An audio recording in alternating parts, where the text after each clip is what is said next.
नमस्कार दोस्तों, स्वागत है आप सभी का आपके अपने YouTube channel GK by Sunil sir में। दोस्तों, राजस्थान का इतिहास, राजस्थान हिस्ट्री में आज हम एक ऐसे महत्वपूर्ण टॉपिक के बारे में बात करेंगे जिसके संबंध में एग्जाम में क्वेश्चन बार बार पूछे जाते हैं या फिर एग्जाम में 100% उस टॉपिक से क्वेश्चन पूछे जाते हैं। इसमें से ऐसे क्वेश्चन जो एग्जाम के दृष्टिकोण से बहुत महत्वपूर्ण है, उसी प्रकार के क्वेश्चन बनाकर मैं आप सभी के सामने उपस्थित हुआ हूँ। विद्यार्थियों, दोस्तों, मित्रों, आप सभी के लिए एक विशेष सूचना कि जो विद्यार्थी राजस्थान ज्योग्राफी के टॉपिक पढ़ना चाहता है वो मेरी प्लेलिस्ट में राजस्थान ज्योग्राफी के तमाम टॉपिक के 1 बाय 1 जो क्वेश्चन हैं वो मैंने प्रत्येक वीडियो में डाल दिए हैं, तो मेरी प्लेलिस्ट में आप देख सकते हैं। उसके बाद हम राजस्थान इतिहास अभी चल रहा है, उसके बाद संस्कृति कला जो है उसके क्वेश्चन बनाएंगे। उसके बाद और महत्वपूर्ण टॉपिक हैं जो राजस्थान पुलिस, रीट पटवार, ग्राम सेवक, बीएसटीसी, बीएड जैसी जो भर्तियां हैं उनमें पूछे जा सकते हैं। ये इस तरह के वीडियो लाइब्रेरियन जो भर्ती है उसके लिए वरदान सिद्ध होंगे, क्योंकि उनकी एग्ज़ाम अभी जल्द होने वाली है और वो विद्यार्थी इन वीडियो को कि क्वेश्चन जो है उनको देखकर वो अपनी तैयारी का आंकलन कर सकते हैं कि कौन सा टॉपिक मैंने 100% तैयार कर लिया है और कौन से टॉपिक को अभी और पढ़ना बाकी है। तो चलिए दोस्तों, देर ना करते हम शुरू करते हैं आज का हमारा पहला क्वेश्चन। 1857 की क्रांति के समय निम्न में से जन विद्रोह का प्रमुख केंद्र था कि जब राज्य में 1857 की क्रांति चल रही थी उस समय निम्न में से कौन से स्थान पर जन विद्रोह हुआ है। तो दोस्तों, जोधपुर में, सिरोही में, कोटा में, करौली में, इनमें से कौन से स्थान पर यह जन विद्रोह हुआ? तो कोटा में जयदयाल और मेहराब खां के नेतृत्व में कोटा में क्या हुआ है? जन विद्रोह हुआ है। बाकी करौली, जोधपुर और सिरोही जैसे क्षेत्रों में 1857 की क्रांति के समय विद्रोह नहीं हुआ। जन विद्रोह का मतलब है लोगों ने वहां कोई विद्रोह नहीं किया। किसको छोड़कर? कोटा को छोड़कर। हमारा नेक्स्ट क्वेश्चन है, निम्न में से किस शहर में मेजर ब्रटन का सिर काट कर घुमाया गया? इनमें से कौन से स्थान पर मेजर ब्रटन जो है उनके सिर को काटकर शहर में घुमाया गया? तो कौन से स्थान पर? कोटा नामक स्थान पर। कोटा के जन विद्रोहियों ने वहां मेजर ब्रटन के सर को काटकर कहां पर? कोटा शहर में घुमाया गया। ठीक है, चलिए अगला क्वेश्चन। ये क्वेश्चन तो बहुत बार पहले एग्जाम में पूछा भी जा चुका है। 1857 की क्रांति में मंगल पांडे कहे जाने वाला अमरचंद बांटिया का संबंध है। अगर एग्जाम में क्वेश्चन आ जाए कि राजस्थान का 1857 की क्रांति में राजस्थान के मंगल पांडे की उपमा किसको दी गई है? तो किसको दी गई है? अमरचंद बांटिया, क्योंकि 1857 की क्रांति में पहली जो शहीद या फांसी जिनको हुई है वो किन को हुई थी? अमरचंद बांटिया को हुई है। और 1857 की क्रांति में भारत में सबसे पहले फांसी किसको हुई थी? मंगल पांडे को हुई है। ठीक है, तो दोस्तों अगर इसके संबंध में हम और बात करें तो देश के प्रथम स्वतंत्रता संग्राम था कौन? 1857 की क्रांति, जिसमें प्रथम व्यक्ति को ब्रिटिश सत्ता ने फांसी पर लटकाया वह राजस्थान का कौन था? अमरचंद बांटिया। ब्रिटिश सरकार ने इनको फांसी पर लटका दिया था। ये राजस्थान का निवासी था। ठीक है, जो क्या करता था अमरचंद बांटिया जो है ना, ये दोस्तों ग्वालियर में एक व्यापारी थे। क्या थे? ग्वालियर जो है एमपी ग्वालियर में एक व्यापारी थे, व्यापार चलाते थे और उन्होंने अंग्रेजों को भगाने और जो क्रांतिकारी थे उन क्रांतिकारियों को धन संपत्ति जो है वो उन्होंने क्या किया? तात्या टोपे को देने का प्रस्ताव किया, जिससे आज़ादी की लड़ाई को चालू रख सकें। ये कुर्बानी बाद में क्या बन गई? उनकी फांसी में तब्दील हो गई। ठीक है, अमरचंद बांटिया ग्वालियर के एक व्यापारी घराने से थे। उन्होंने क्रांतिकारियों को अपनी धन संपदा दान कर दी ताकि वो क्रांतिकारी उसकी मदद से क्या कर सके? अंग्रेजों को अपने राज्य से बाहर भगा सके।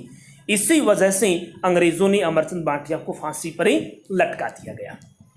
हमारा अगला क्वेश्चन है, तात्या टोपे जनरल रॉबर्ट्स के बीच कुराड़ा में संघर्ष हुआ। कहाँ संघर्ष हुआ? कुराड़ा में संघर्ष हुआ। कुराड़ा निम्न में से किस जिले में स्थित है? कि इनमें से कौन से जिले में स्थित है कुराड़ा? तो ये कहाँ स्थित है दोस्तों? भीलवाड़ा में। दोस्तों क्या होता है कि राजस्थान में तात्या टोपे ने सर्वप्रथम 8 अगस्त, कब? 8 अगस्त 1857 को भीलवाड़ा आए थे। कहाँ पर आए थे? तात्या टोपे सबसे पहले राजस्थान में कब? 8 अगस्त 1857 को कहाँ आए थे? भीलवाड़ा में आए थे। 9 अगस्त को अगले ही दिन 9 अगस्त को कुराड़ा नामक स्थान पर किसके साथ, जनरल रॉबर्ट्स की सेना के साथ क्या हुआ, युद्ध हुआ। और उसमें तात्या टोपे को पीछे हटना पड़ा। क्यों? क्योंकि जनरल रॉबर्ट्स की सेना थोड़ी मजबूत थी, इसलिए तात्या टोपे को पीछे हटना पड़ा। तो कुराड़ा नामक स्थान पूछा गया कि ये कहाँ है, तो कुराड़ा नामक स्थान कहाँ स्थित है, भीलवाड़ा में स्थित है। हमारा अगला क्वेश्चन है, निम्न में से 1857 की क्रांति का प्रतीक चिन्ह क्या था, कि इनमें से 1857 की क्रांति का प्रतीक चिन्ह किसे बनाया गया, क्या था, तो उनका प्रतीक चिन्ह क्या था, रोटी और कमल। ये बहुत बार क्वेश्चन एग्जाम में पहले दोस्तों पूछा जा चुका है, क्वेश्चन बहुत महत्वपूर्ण है। 1857 की क्रांति का प्रतीक चिन्ह क्या है, रोटी और कमल। चलिए अगला क्वेश्चन, आयो अंग्रेज मुल्क रे ऊपर, यह रचना किसकी है। ये एक रचना लिखी गई, क्या, एक राजस्थानी भाषा का कवि था और उसने लिखा आयो अंग्रेज मुल्क रे ऊपर। तो ये रचना कवि बांकीदास की है। किनकी रचना है ये, बांकीदास की है।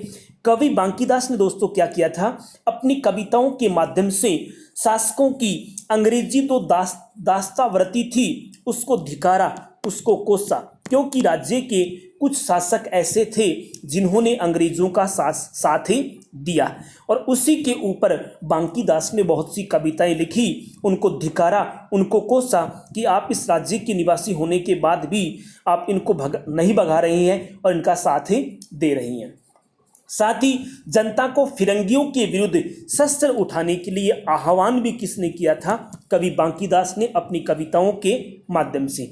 फिरंगियों का मतलब ये जो अंग्रेज हैं उनको भगाने के लिए एक वीर रस की कविताएं लिखते थे, कौन, बांकीदास। ठीक है, तो आयो अंग्रेज मुल्क रे ऊपर रचना जो है ये कवि बांकीदास की है।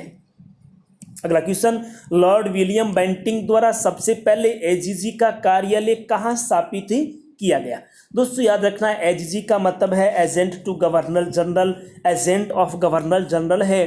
तो लॉर्ड विलियम बेंटिंक ने सबसे पहले एजीजी के कार्यालय को कहाँ स्थापित किया, इनमें से कौन से स्थान पर स्थापित किया, तो कहाँ स्थापित किया है, अजमेर में स्थापित किया।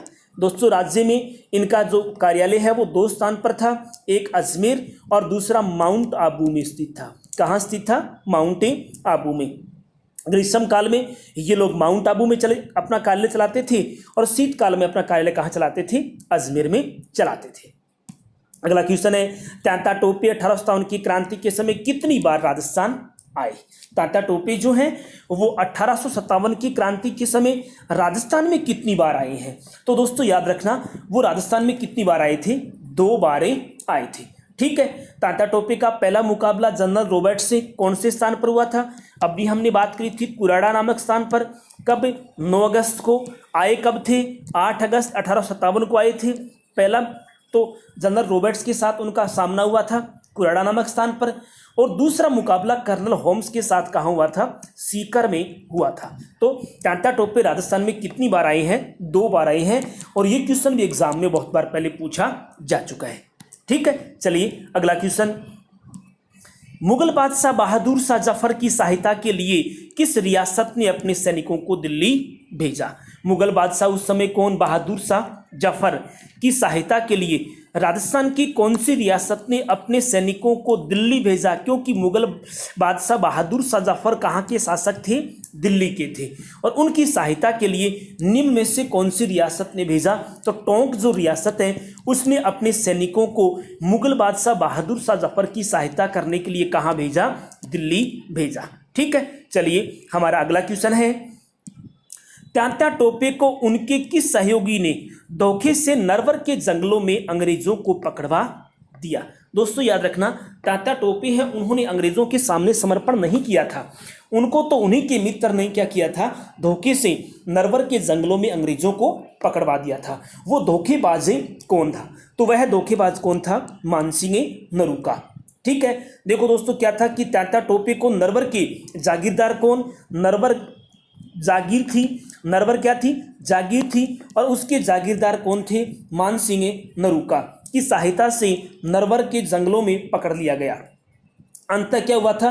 अंत 7 अप्रैल, कब?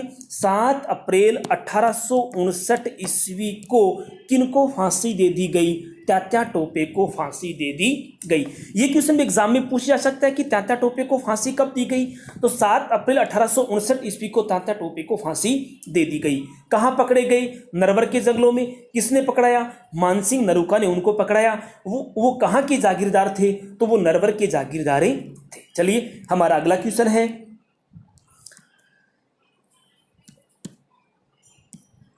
3 जून 1857 की अर्धरात्रि को किस अंग्रेज अधिकारी की उपस्थिति में नीमच में क्रांति हुई? अब देखो पहला क्वेश्चन तो यही है, नीमच जो वर्तमान में कहाँ है? मध्य प्रदेश में, एमपी में है।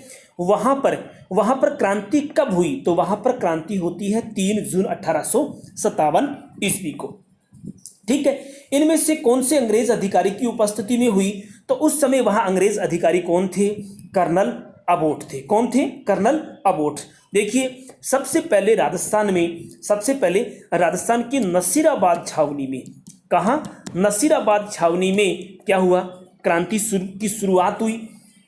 ठीक है, यही जो क्रांति की जो ज्वाला थी, क्रांति की जो अग्नि थी, ये उसके बाद कहाँ? उसके बाद में यह कर्नल अबोट नीमच में जहां अंग्रेज अधिकारी थे वहां पर ये ज्वाला भड़की। कब? 3 जून 1857 को अर्धरात्रि को भारतीय सैनिकों ने वहां क्या कर दिया था? विद्रोह कर दिया था। ठीक है, तो ये 3 जून 1857 को नीमच में क्रांति, उस समय वहां के अंग्रेज अधिकारी कौन थे? कर्नल अबोट थे। ठीक है, चलिए हमारा अगला क्वेश्चन दोस्तों, निश्चित रूप से मुझे आप कमेंट बॉक्स में बताते रहें कि ये पढ़ाने का ये तरीका आपको कैसा लगा, आपको पसंद है या नहीं, और इस तरह के क्वेश्चन किस टाइप के हैं वो भी मुझे कमेंट बॉक्स में आप ज़रूर बताते रहें। यही मेरे लिए ईंधन का काम करेगा, क्योंकि आप जितना मुझे सपोर्ट करेंगे मैं आपको उससे ज़्यादा अच्छे क्वेश्चन बनाकर यहाँ उपस्थित होता रहूँगा। तो हमारा अगला क्वेश्चन है, राज्य के प्रथम एजीजी कौन थे? राज्य के प्रथम एजीजी का मतलब है एजेंट ऑफ गवर्नर जनरल कौन थे? राज्य के पहले गवर्नर जनरल कौन थे? तो मिस्टर लोकेट जो थे ये राज्य के प्रथम एजीजी माने जाते हैं। ठीक है, agent of governor general mister locate राज्य के पहले, राजस्थान के पहले माने गए हैं। चलिए हमारा अगला क्वेश्चन है, किस भारतीय गवर्नर जनरल ने सहायक संधियों को अपनाया? कि इनमें से कौन सा गवर्नर जनरल है जिनको सहायक संधियों का जनक कहा जाता है या जिन्होंने सहायक संधियों को अपनाया है? तो वह कौन है? Lord Wellesley. कौन है? लॉर्ड वेलेस्ली को सहायक संधियों का जनक कहा जाता है, या उन्होंने सबसे पहले सहायक संधियों को अपनाया है। हमारा अगला क्वेश्चन बहुत महत्वपूर्ण क्वेश्चन है कि निम्न में से असंगत युग्म है, निम्न में से कौन सा है जो गलत नजर आता है? पहला पढ़ते हैं, मेवाड़ का नेतृत्व किया मेजर सावर्स ने, बिल्कुल बात सही है। कोटा का नेतृत्व किया मेजर बर्टन, और ये वही मेजर बर्टन है जिनका सिर काटकर विद्रोहियों ने कोटा शहर में घुमाया था। अमरचंद बांटिया का संबंध जोधपुर से? नहीं दोस्तों, अमरचंद बांटिया का संबंध जोधपुर से नहीं था, इनका संबंध कहाँ से था? बीकानेर से था। कहाँ से था? बीकानेर से था। ये वही व्यक्ति हैं जिन्होंने क्रांतिकारियों की सहायता के लिए अपना पूरा का पूरा जो धन है वो समर्पित कर दिया। इसी की वजह से इनको अंग्रेजों के द्वारा क्या दे दी गई थी? फांसी दे दी गई थी। 1857 की क्रांति में सबसे पहले इनको फांसी दी गई। इसी कारण इनको कहा जाता है राज्य का मंगल पांडे। अमरचंद बांटिया को राजस्थान का मंगल पांडे भी कहा जाता है, और यह 1857 की क्रांति के एक भामाशाह के रूप में भी पहचाने जाते हैं। कौन? अमरचंद बांटिया। तो ये बात हमारे क्वेश्चन का आंसर तो यही है, क्योंकि असंगत युग्म पूछा था तो सी जो है अमरचंद बांटिया का संबंध जोधपुर से नहीं होकर कहाँ से है? बीकानेर से। टोंक के नवाब वजीरुद्दौला को बंदी बनाकर हमीरगढ़ के किले में रखा गया था, ये बात भी बिल्कुल सही है। ये क्वेश्चन भी पूछ सकते हैं कि टोंक के नवाब वजीरुद्दौला को बंदी बनाकर कहाँ रखा गया? हमीरगढ़ के किले में। मेवाड़ में 1857 की क्रांति में मेवाड़ का नेतृत्व किया किसने? मेजर सावर्स ने। ये क्वेश्चन भी एग्जाम में आ सकता है। कोटा का नेतृत्व किया मेजर बर्टन ने किया। ठीक है, चलिए हमारा अगला क्वेश्चन, राज्य के किस अभिलेखागार में 1857 की क्रांति के लगभग 200 विद्रोही सैनिकों की सूची उपलब्ध है? इनमें से कौन से अभिलेखागार में 1857 की क्रांति के लगभग कितने 200 विद्रोहियों की सूची उपलब्ध है, आज भी उनकी सूची उपलब्ध है, तो वह कौन सा है? तो वह राजस्थान राज्य अभिलेखागार कहाँ स्थित है? बीकानेर में। ये क्वेश्चन भी दोस्तों एग्जाम में बहुत बार आ चुका है कि राजस्थान राज्य अभिलेखागार कहाँ स्थित है। तो राजस्थान राज्य अभिलेखागार कहाँ स्थित है? बीकानेर में स्थित है। और इसी अभिलेखागार में 1857 की क्रांति के लगभग 200 विद्रोही सैनिकों की सूची उपलब्ध है। राज्य में आश्रित पार्थक्य नीति के तहत राजपूत राज्यों से किसने संधि की है? किसमें? कि राज्य में आश्रित पार्थक्य की नीति के तहत राजपूत राज्यों से किसने संधियां की? तो लॉर्ड हास्टिंग्स। कौन है? लॉर्ड हास्टिंग्स ने पार्थक्य नीति के आधार पर राजपूत राज्यों से क्या करी थी? संधि करी थी। किसके आक्रमण के भय के कारण राजपूत राज्यों ने अंग्रेजों से संधियां की? इसका मतलब राजपूत जो शासक थे उनको भी भय हुआ और वो अपने आप को सुरक्षित करने के लिए उन्होंने किससे संधियां कर ली? अंग्रेजों से संधियां कर ली। उनको किन से डर था? तो उनको डर था मराठों और पिंडारियों से। मराठों और पिंडारियों का आक्रमण बार बार राज्य में हो रहा था, इसलिए राजपूत राज्यों ने किन की सहायता मांग ली? अंग्रेजों की सहायता मांग ली और उनसे संधियां कर ली। अगला क्वेश्चन है, आश्रित पार्थक्य की नीति के तहत सबसे पहले संधि किस राजपूत राज्य ने की? क्योंकि लॉर्ड हार्डिंग्स थे जो संधियां करने वाले थे। किस नीति में? आश्रित पार्थक्य की नीति के तहत। राज्य में सबसे पहले कौन से राजपूत राज्य ने संधि की? तो कौन सा था? करौली। करौली राज्य ने आश्रित पार्थक्य नीति के तहत सबसे पहले अंग्रेजों से संधि कर ली। हमारा अगला क्वेश्चन, किस राज्य ने सबसे अंत में 1823 में संधि की? कि कौन सा राज्य है जिसने सबसे अंत में 1823 में संधि की है? तो वह कौन था? सिरोही था। मार्च 1823 में सिरोही के शासक कौन थे? शिव सिंह। सिरोही के शासक कौन थे? शिव सिंह जो है, शिव सिंह ने ईस्ट इंडिया कंपनी से क्या करी थी? संधि करी थी। सबसे अंत में करने वाली रियासत थी कौन? सिरोही। हमारा नेक्स्ट क्वेश्चन है, राजपूत राज्यों से संधि कराने में किसकी भूमिका सबसे ज्यादा महत्वपूर्ण थी? कि इनमें से कौन है जिन्होंने राजपूत राज्यों से संधि कराने में अपनी महत्वपूर्ण भूमिका निभाई? तो वह थे चार्ल्स मैडकॉफ। चार्ल्स मैडकॉफ ने राजपूत राज्यों से संधि कराने में अपनी महत्वपूर्ण भूमिका निभाई। हमारा अगला क्वेश्चन है, किस सैनिक छावनी के सैनिकों ने ब्रिटिश अधिकारी न्यूबरी और स्पोर्टिसवुड को मौत के घाट उतारे दिया? कि इनमें से कौन सी सैनिक छावनी है जिसमें किस सैनिकों ने क्या किया? ब्रिटिश अधिकारी, एक तो कौन? न्यूबरी थे और दूसरे स्पोर्टिसवुड थे, जिनको मौत की घाट उतार दिया। तो वह नसीराबाद छावनी के सैनिकों ने। ये कारनामा जो है वो कौन सी छावनी से? नसीराबाद जो अजमेर में स्थित है उस छावनी ने कर दिया। चलिए हमारा अगला क्वेश्चन है, नीमच से भागे 40 अंग्रेज। क्योंकि नीमच में जब क्रांति हुई जून 1857 को, तो उस समय 40 अंग्रेज महिला और बच्चों को उदयपुर के जग मंदिर में शरण किसने दी? मतलब क्रांतिकारियों से उनको बचाया। किसने बचाया? मतलब कहाँ रखा गया उनको? जग मंदिर, जगनिवास आपने नाम सुना होगा, ठीक है, महल झील के किनारे स्थित है। तो जग मंदिर में उनको शरण दी गई। ये शरण किसने दी? तो ये महाराणा स्वरूप सिंह ने दी है। किसने दी है? महाराणा स्वरूप सिंह ने। कि जब नीमच एमपी में क्रांति हुई तो वहां अपनी जान बचाकर 40 अंग्रेज महिला और बच्चे वहां से भागे और उनको स्वरूप सिंह जो मेवाड़ के शासक उदयपुर में थे, और उन्होंने क्या किया? उनको जग मंदिर में शरण दी, उनसे बचाया। क्वेश्चन ये भी आ सकता है कि उनको कहाँ रखा गया? तो जग मंदिर में रखा गया। रखने वाले कौन? स्वरूप सिंह थे। किनको? अंग्रेजों की महिलाएं, अंग्रेज और उनके बच्चों को।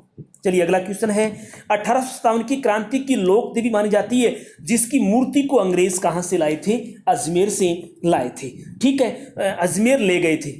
1857 की क्रांति की लोक देवी जिनको माना जाता है, जिसकी मूर्ति को अंग्रेज कहाँ ले गए थे? अजमेर ले गए थे। वह कौन थी? सुगाली माता थी। दोस्तों सुगाली माता के संबंध में है कि अहुआ के ठाकुर कुशाल सिंह, या अहुआ की जो ठाकुर हैं उनकी कुलदेवी थी कौन? सुगाली माता, ठीक है। तो उनकी 9वीं सदी का मंदिर जो है वो कहाँ स्थित है? वो अहुआ में बना हुआ है। कहाँ बना हुआ है? अहुआ में बना हुआ है। 1857 की क्रांति के विद्रोह नियंत्रण और क्रियान्वयन का मुख्य केंद्र भी कौन रहा है? अहुआ रहा है, ठीक है। कुशाल सिंह चंपावत उसके कौन थे? सुगाली माता के भक्त माने जाते हैं। कुशाल सिंह चंपावत को उनका भक्त माना जाता है। और इससे बाद में क्रांति के बाद अंग्रेज कहाँ ले गए थे? उस मूर्ति को अजमेर ले गए थे, ठीक है। चलिए अगला क्वेश्चन है हमारा, राज्य में एजीजी कार्यालय अजमेर से कहां स्थानांतरित किया गया? कि इनमें से कौन से स्थान पर? तो आबू, माउंट आबू, और ये कहां स्थित है? सिरोही में स्थित है। तो राज्य में 2 ही जगह थे एजीजी के कार्यालय, एक तो कहाँ था? अजमेर में था। इसके संबंध में मैंने थोड़ी देर पहले आपको बताया है कि ये शीतकाल में तो कहाँ उनका कार्यालय होता था? अजमेर में, और ग्रीष्म काल में अपने कार्यालय को कहाँ ले जाते थे? माउंट आबू ले जाते थे। हमारा अगला क्वेश्चन है, 1857 की क्रांति के समय कहाँ के सेठों ने तोप के गोलों के लिए चांदी लाकर दी? तो वह कौन है? चूरू के सेठों ने तोपों के गोलों के खत्म होने के बाद चांदी के गोले बनाने के लिए चांदी लाकर दे दी थी। अगला क्वेश्चन है, 1857 की क्रांति के समय जयपुर का शासक कौन था? ये भी बड़ी महत्वपूर्ण बात है, क्योंकि ऐसे क्वेश्चन एग्जाम में बहुत बार पूछे जाते हैं कि जब 1857 की क्रांति हुई उस समय जयपुर का शासक कौन था? तो सवाई राम सिंह द्वितीय उस समय कहाँ के शासक थे? जयपुर के शासक थे। कब? जब 1857 की क्रांति हुई है। चलिए हमारा अगला क्वेश्चन है, राज्य की एकमात्र मुस्लिम रियासत कौन सी थी? तो वह कौन सी थी? तो मुस्लिम रियासत थी दोस्तों टोंक। टोंक राज्य की एकमात्र मुस्लिम रियासत थी। टोंक में नवाब होते थे, तो वहाँ क्या है, टोंक को नवाबों का शहर भी कहा जाता है, क्योंकि एक ऐसी रियासत थी, एक मुस्लिम रियासत को इसे माना गया है। नीमच से भागे अंग्रेज महिलाओं और बच्चों को किस गांव में सबसे पहले शरणें मिली? नीमच से भागे जो उदयपुर आए थे, स्वरूप सिंह ने उनको जगमंदिर नामक महल में क्या दी थी? शरण दी थी। उनको सबसे पहले इनमें से कौन से गांव में शरणें मिली थी? तो उनको डुंगला नामक जो गांव है, डुंगला गांव, मेजर सावर्स ने मेवाड़ का नेतृत्व किया था। मेजर सावर्स मेवाड़ में थे, ने उन्हें उदयपुर ले गए, जहां महाराणा स्वरूप सिंह ने उन्हें जगमंदिर में शरण दी। गांव कौन सा था? डुंगला नामक गांव में उनको सबसे पहले शरणें दी गई। हमारा अगला क्वेश्चन है, भारतीय राष्ट्रीय कांग्रेस के किस अधिवेशन देशी रियासतों को भारत का अभिन्न अंग माना गया? तो वह कौन से अधिवेशन में? हरिपुरा अधिवेशन में। कि भारतीय राष्ट्रीय कांग्रेस के कौन सा अधिवेशन? हरिपुरा अधिवेशन। ये कब हुआ था? हरिपुरा अधिवेशन हुआ था 1938 में हुआ। किसकी अध्यक्षता में? हरिपुरा अधिवेशन की अध्यक्षता करी थी सुभाष चंद्र बोस ने। किसने करी थी? सुभाष चंद्र बोस। सुभाष चंद्र बोस ने हरिपुरा अधिवेशन की अध्यक्षता की थी। और वर्तमान में हरिपुरा कहाँ स्थित है?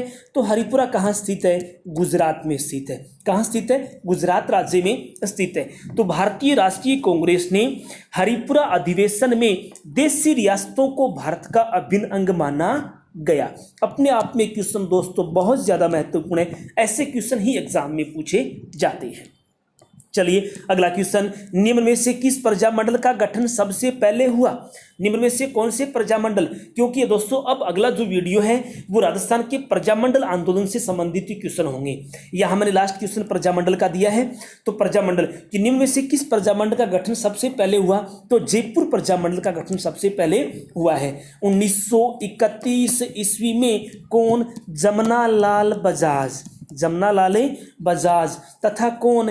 कर्पूर चंद पाटनी।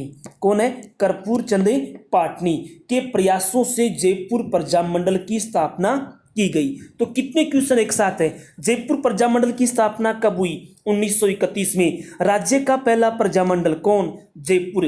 किनके प्रयासों से इस प्रजामंडल की स्थापना हुई? जमना लाल बजाज और कर्पूर चंद पाटनी के प्रयासों से। ठीक है दोस्तों, याद रखना।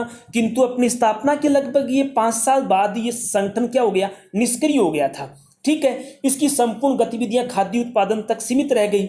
ये राजस्थान का पहला प्रजामंडल था। कौन? जयपुर प्रजामंडल। 1936-37 ईस्वी में सेठ जमना लाल बजाज की प्रेरणा से जयपुर राज्य प्रजामंडल का पुनर्गठन हुआ। ये क्वेश्चन भी एग्जाम में पूछ सकते हैं कि जयपुर प्रजामंडल का पुनर्गठन करने वाले कौन थे? तो जमना लाल बजाज थे। दोस्तों आज के लिए सिर्फ इतना ही होगा। जिन दोस्तों ने अभी तक चैनल को सब्सक्राइब नहीं किया है वो चैनल को सब्सक्राइब करें, लाइक करें, शेयर करें और साथ ही बेल आइकन के बटन को दबाना ना भूलें, क्योंकि जब भी वीडियो डाला जाए आपको नोटिफिकेशन सबसे पहले मिलता रहे। तो दोस्तों आज के लिए इतना ही होगा। Thank you. जय हिंद, जय भारत।